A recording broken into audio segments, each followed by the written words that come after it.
Military Rogala, Polish long-distance pigeons. The 2012 Central European Interior Master in long-distance flights. Sławomir Rogala is a breeder from Radzin-Podlaski who has been awarded championship titles in contests organised locally in the district and within his unit. His specialisation is long-distance flights, and he has taken part in flights from Barcelona, Ostend and Lisbon.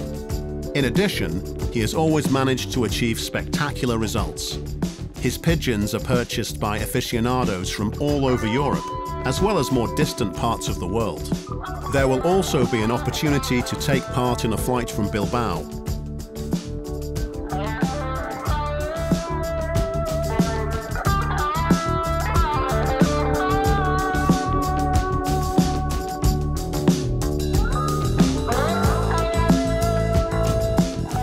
This is an outstanding long-distance pigeon named Elsa. As a 2-year-old bird, she flew from Brussels, 1,300 kilometers.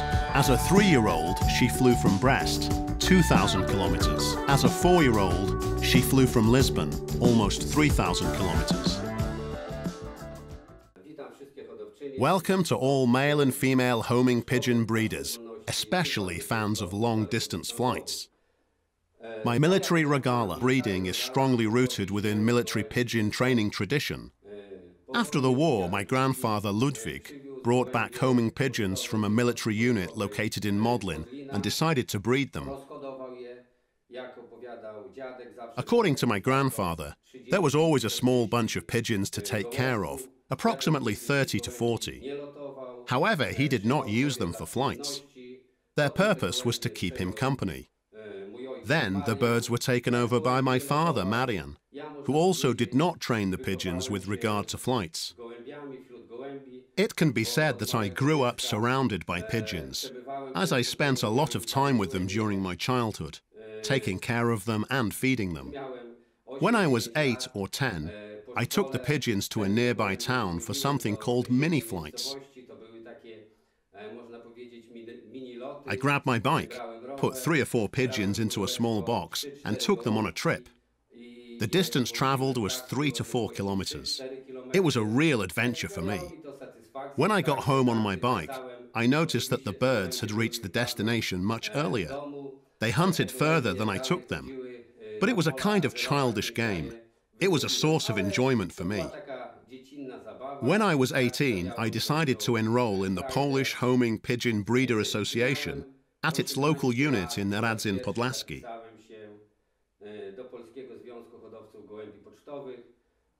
I was only a member for a short time because I enlisted in the military for a year and a half.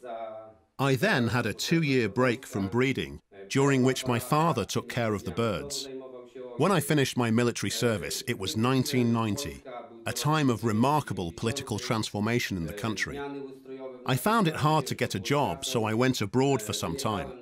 When I came back, I decided once again to enroll in the Polish Homing Pigeon Breeder Association at its local unit in Radzin-Podlaski. I am still a proud member today.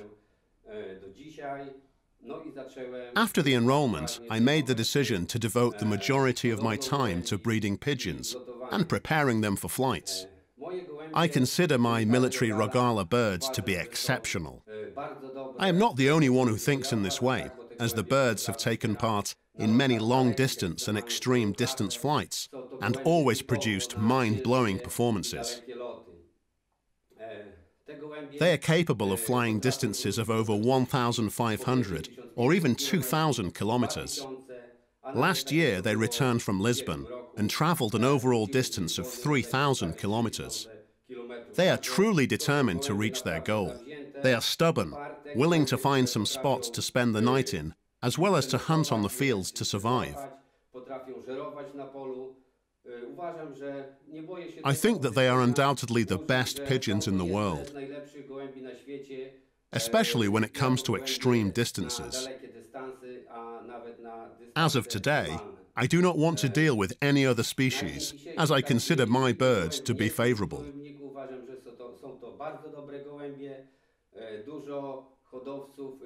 My military Rogala birds have reached their owners in Germany, the Netherlands, Belgium, Czech Republic, Slovakia, Scotland, England, Russia, Ukraine and Lithuania. They have even been purchased by aficionados from other continents and are now living in the United States, Canada, South Africa and Japan.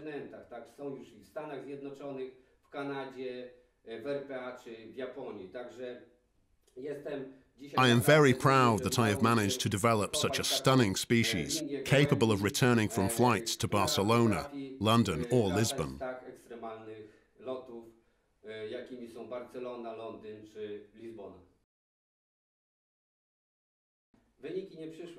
The results did not come immediately, and we had to wait a while for them. However, when the achievements started piling up, it turned out that they were exceptional in terms of the unit, the district, and even the whole country. Initially, some pigeons demonstrated their presence during some unit or section-specific tournaments.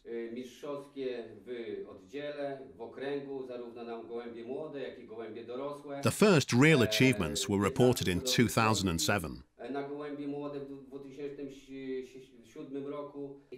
2008 was a milestone year when it came to long-distance flights. It was the very first time the national flight from Ostend took place, where it was necessary for the birds to travel over 1,400 kilometers. It was the first time I decided to risk it and enroll a greater number of pigeons than usual. It was difficult to expect something specific, as it was the very first national flight. The majority of breeders from the Radzin Podlaski unit decided to enroll 3, 4 or 5 birds. I opted for 25, which was quite a number back then. I decided to do that because I had a lot of such pigeons. They had rarely gone missing, so I thought I would try them out during this unusual flight. It turned out to be a great decision, as 20 out of the aforementioned 25 birds returned home. I was awarded the top 3 places in the Radzin Podlaski unit. It was the first meaningful success when it came to long-distance flights. After achieving such splendid results, I decided to continue in the same way. As I was familiar with the topic, I started searching for longer flights. I knew that one of them was from Barcelona, because about a year previously, 30 pigeons from the Radzin Podlaski unit had been enrolled for the flight from Barcelona, but not a single one had returned home. I was aware it would be a tough flight, but I had a feeling that my pigeons would manage. Unfortunately, there was no enrollment hubs for the flight from Barcelona nearby. Breeders from the neighboring units were of the opinion that it was foolish to enroll their birds, as none would come back. I was determined and decided to enroll my pigeons. I contacted Krzysztof Łepuk from Łęknica, whom I would like to express my gratitude towards, and we decided to take the birds to Łęknica, to the enrollment hub located there. It was quite a distance. We had to travel across the country, over 500 kilometers from home, to make it possible for the birds to take part in the Barcelona flight. However, it turned out to be a great decision. I retrieved 3 pigeons from Barcelona in the C section and 1 in the C category. No one else managed to retrieve 3 birds after the flight from Barcelona, because the distance from start to finish was 2,000 kilometers. It went similarly well in the case of the Orleans flight in 2009, which I also won. The distance to be travelled was 1,700 kilometers, and my pigeon, number 6138, was the very first one to reach the C section after travelling from Orleans. These were very satisfying successes that motivated me to focus on extreme distance flights. I have been achieving spectacular results since. In 2012, there was an Olympic flight in which representatives from Germany, the Netherlands, Belgium, Czech Republic, Slovakia, Romania and Poland took part. At that time, I enrolled 3 pigeons, as the distance was remarkable, 1,600 kilometers. My female bird reached the C section first, which was astounding. There were many great results after that as well. For example, in the case of a Le Havre flight from Brest in 2018 of 2,000 kilometers, where my pigeons came first, third and sixth in the C-section. Those were stellar results as well. In 2019, my breed took part in a flight from Lisbon, which was 3,000 kilometers long in terms of distance. My birds were the first ones to reach the finish in the Polish group. It was a spectacular achievement, and I was amazed that I managed to achieve the best result in the entire country. What is more, no other competitor from any Western country managed such a feat. I would also like to point out a success in 2011, when a flight from the RSA was organized. I enrolled 3 birds, and all of them finished their flights. I have to say that during the very first flight from the RSA, over 8,000 pigeons were supposed to fly, but there were only 2,500 in the finals, which meant that 5,500 went missing. I managed to retrieve all of my birds.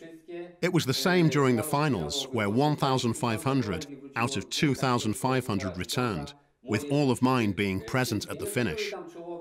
I was not awarded any noteworthy prizes then, but the very satisfaction of having all my birds return from the RSA was simply stunning. Obviously, there are only some of my cups here. The remainder are in my summer house. Let us start from cups strictly connected with the Radzin Podlaski unit. This one is from 2007 for a championship in Biała Podlaska in the young pigeon category.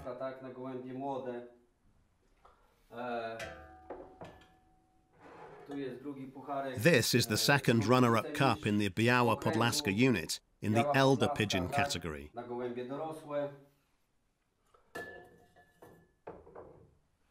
When it comes to really valuable cups, I want to draw your attention to the Barcelona Cup for the C-section championship. As I have mentioned, no one else managed to achieve this before I did, and no one has managed the same feat since. My 3 pigeons reached the C-section after flying from Barcelona.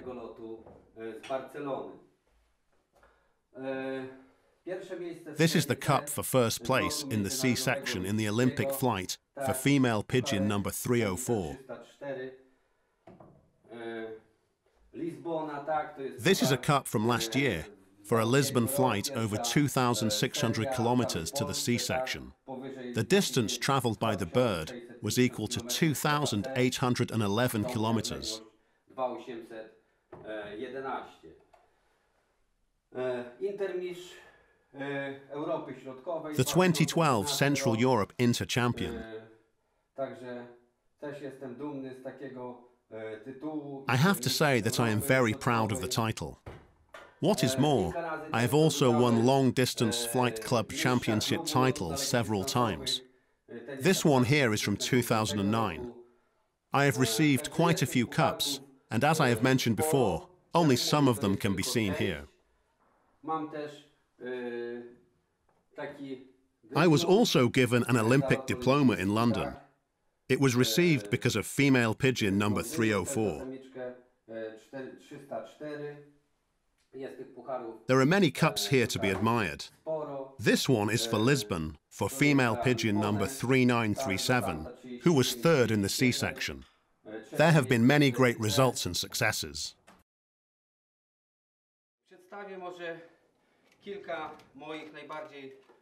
I would like to showcase some of my most valuable pigeons. Let us start with a female bird called Elsa. It is one of the best female pigeons I have managed to breed. At the age of 2, she managed to return from Brussels. A year after that, she was the second bird to reach the C-section of a flight from Brest. She traversed approximately 2,000 kilometers. At the age of 4, she was the second bird to fly back from Lisbon to the C-section, covering a distance of 3,000 kilometers. She is a very valuable bird to me. Many people have wanted to purchase her, but she is not currently for sale.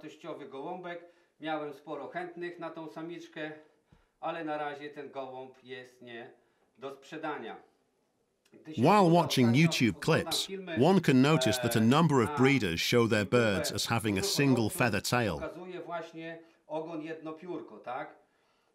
I have to say, my friends, that it is a norm, as we are talking about homing pigeons, not standard or exhibition-specific ones, so a single feather tail should not be a surprise to anyone. Please remember that such a tail does not necessarily need to mean something. The same goes for wings. When a bird's wings are neat, it shows that the animal is healthy and has been properly maintained. A bird can be fed with feather-inducing fodder and have neat wings, but it may also be of negligible importance. Some time ago, many breeders were even equipped with small magnifying glasses and used them to look the birds right in their eyes to spot something they called breeding rings. Such a thing does not exist, and it was just a fairy tale made up by some breeders. A pigeon should have the right mindset, but no one has ever taken a closer look at the bird's brain. We can consider a pigeon to be valuable when it achieves remarkable results. This female bird is exceptional because it achieves great results. That's it. I think it is one of the best long-distance female pigeons in the world. I do not hesitate to opt for such big words, as it is not just good fortune that the bird returned from long flights. The pigeon in question achieves recurringly great results. It is a very valuable animal in my opinion. This year, she gave birth to one of my best pigeons, which has already flown quite a distance and taken part in the Le Havre competition.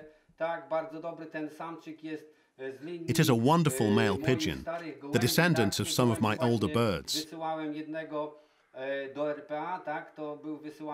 I sent its brother to the RSA, as it is a great bird for breeding. So it was offered my best female pigeon called Elsa to breed with. Another pigeon is a female one who also returned from Lisbon. She is called Sara. She is a very intelligent bird and a determined one, 5139.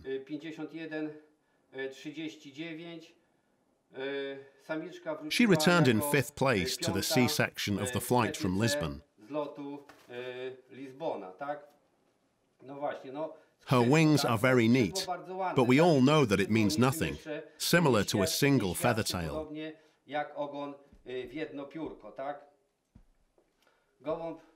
The bird has to have the right mindset.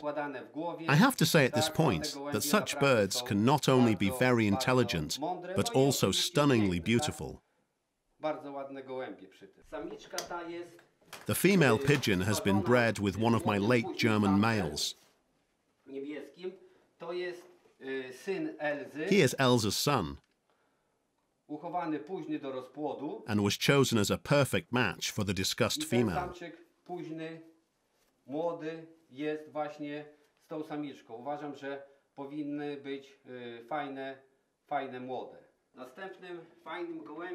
Yet another neat pigeon I would like to focus on is a female bird from 2014, 7715.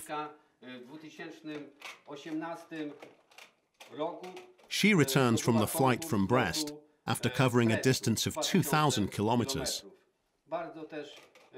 It is a swell pigeon, very beautiful, and a tippler at that. As I said, she has nice wings and a single feather tail, but it still doesn't mean an awful lot, like the specificity of the eyes. I never look birds in the eyes before breeding them. I try to pair them based on my breeding knowledge. The discussed female pigeon is also great for breeding, as she has given birth to many nestlings. She is stunningly intelligent and beautiful.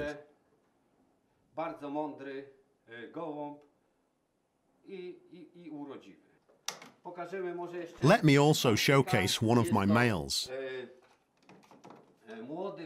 It is a young one, the son of the 7715 female that returned from Brest.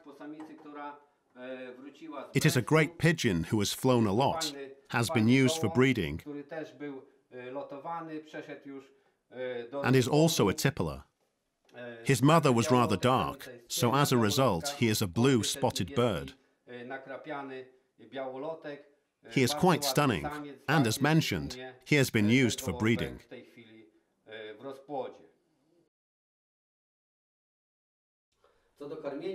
I divide feeding into 3 stages. When I pair my pigeons, I opt for a breeding and flight-oriented fodder, which is given to the animals until the end of September.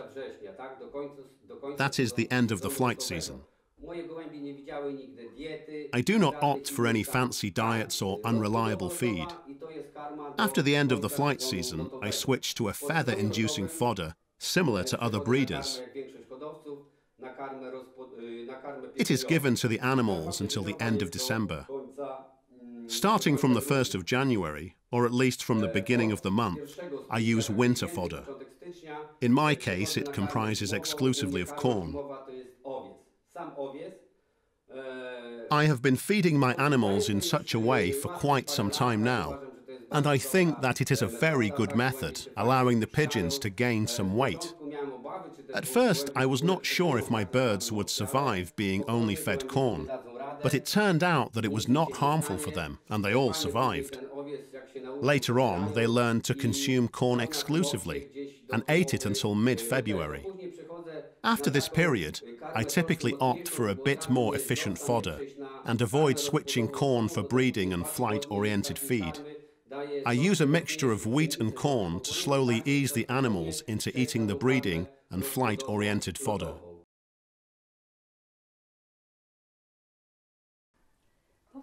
To be perfectly frank, I am pretty glad that my husband has a hobby. I am of the opinion that every man should have his own field of interest, outside of work and family.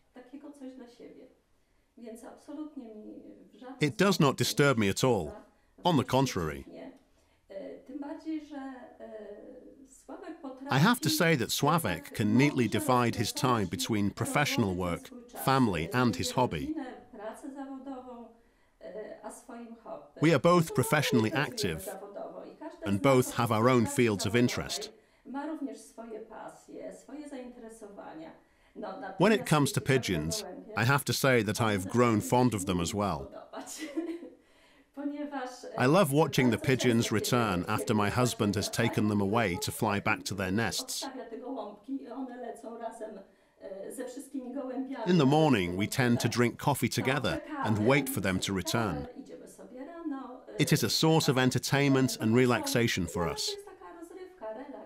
It is something exceptional and truly different. The most interesting and beautiful moments are those when our animals return from really long flights. It is difficult to describe what we feel then. When my husband or someone else takes the pigeons to a starting hub, and then, after a week or 2, the animals return to us, it is something fantastic. We are then both happy. We both have some breaks at work, and my husband chooses the most suitable period for us to engage in pigeon flights. I tend to be on vacation then, so we wait together. We are extremely happy when our birds return to us. It is a very joyful experience. It is even better when they return from long distances, such as Barcelona, London, or Lisbon.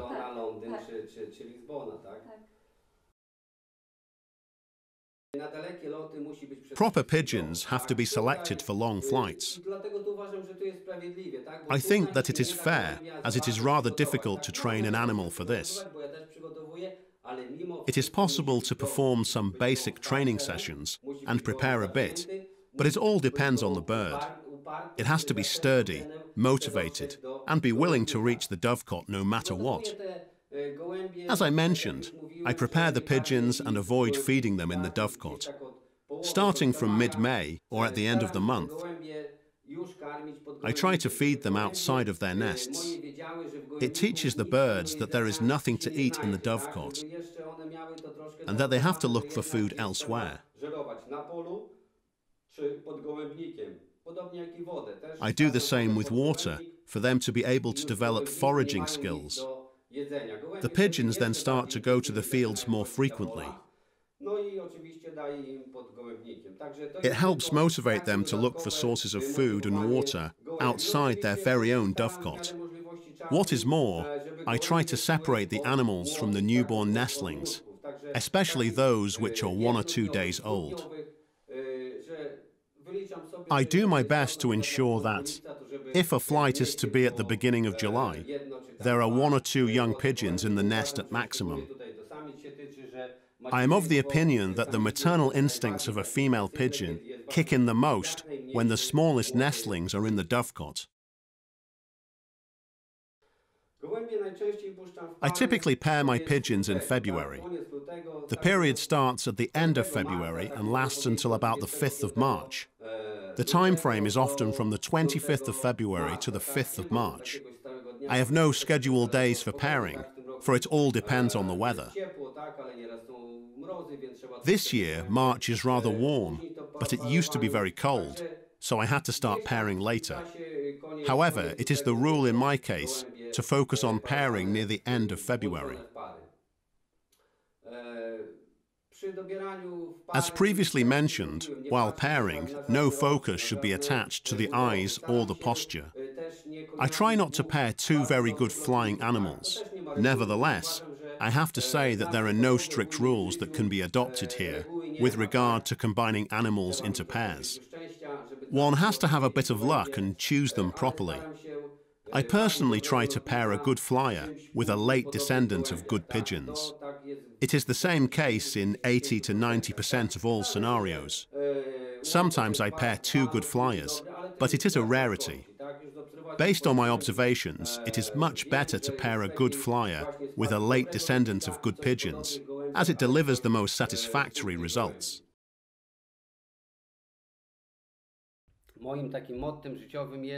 I have one thing to say to young breeders. Try not to let breeding drive you crazy. It is my motto. I always put my family first, my professional job second, and pigeons third. It is never the other way round. While opting for long-distance flights, there is always enough time for both family and work. I want to say that especially to young breeders, who tend to call me and tell me they do not have enough time, as they have started taking care of pigeons, and have to focus on flights, ensuring widowhood and other such things. I think that excessively trying to take care of the flock is not a good solution. Birds may be nested for some time and then used for flights. They can be set free and roam around the dovecot at the start of the day and be closed in their nests for the night. I have also had numerous calls where breeders have asked me about hawks. There are many hawks around, and sometimes one of my birds gets hunted down, but that's how life goes. A hawk also has to live and will go on a hunt from time to time. To go back to what I was saying earlier, I think that nesting is especially good for those busy breeders who do not have much time on their hands. Nowadays, it is difficult to find some time to devote to one's hobby, as the world moves rapidly. Everyone is busy, and there is simply no way to spend an entire day next to a dovecot or among the pigeons. While using nested birds for flying, one may save a lot of time. In such cases, it is not required to quickly return from work to start flying sessions. On average, I spend from 10 to 15 minutes in my dovecot every morning. I give my birds something to eat and drink, and then I go to work. After finishing my professional duties, I typically check on the birds, and that is all. Family and work are important, so are the pigeons, but they are not the most important for sure. I would also wholeheartedly recommend giving long-distance flights a try, as it is an exceptionally pleasant experience to see that your pigeon has managed to return from Barcelona, London or Lisbon. It is a fantastic and very moving moment, as we realize that a bird has traversed almost the entirety of Europe to reach its breeder and dovecot.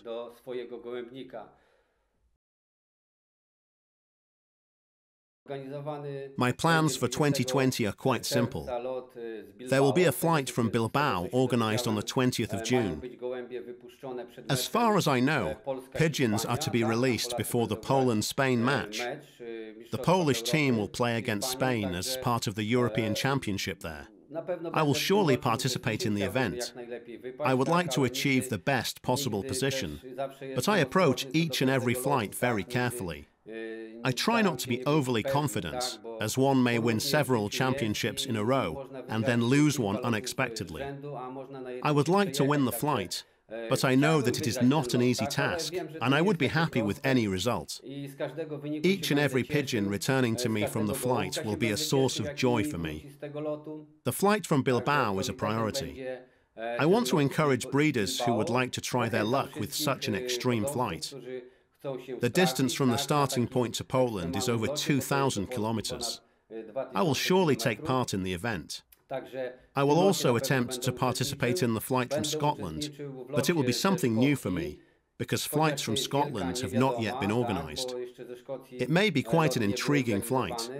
While checking the map, I noticed that if the pigeons decide to fly in the direction of Western Poland, they will have to traverse over 600 kilometers across the sea. It is difficult to state which direction they will take. If they decide to fly through England, they will go across the Channel and will have less of the sea to traverse. It will be a very interesting flight, and we will see how it goes. I am determined to take part in these two flights. There is almost 2,000 kilometers from Scotland as well. Both of the aforementioned flights will be very demanding. One has to have pigeons performing excellently to take part in them and achieve some sensible results. One has to have great birds to consider enrolling for the flights in question. They are my priority. I want to enroll for them both. Obviously, I'm counting on the fact that some pigeons enrolled will return. The third flight will be from London. I will also try to participate in said flight, but as I have mentioned before, I will predominantly focus on Bilbao and Scotland. I would like to encourage all interested individuals to participate in the competition as well and try their luck at such extreme flights, as they provide exceptional satisfaction and thrills, especially when birds manage to come back home.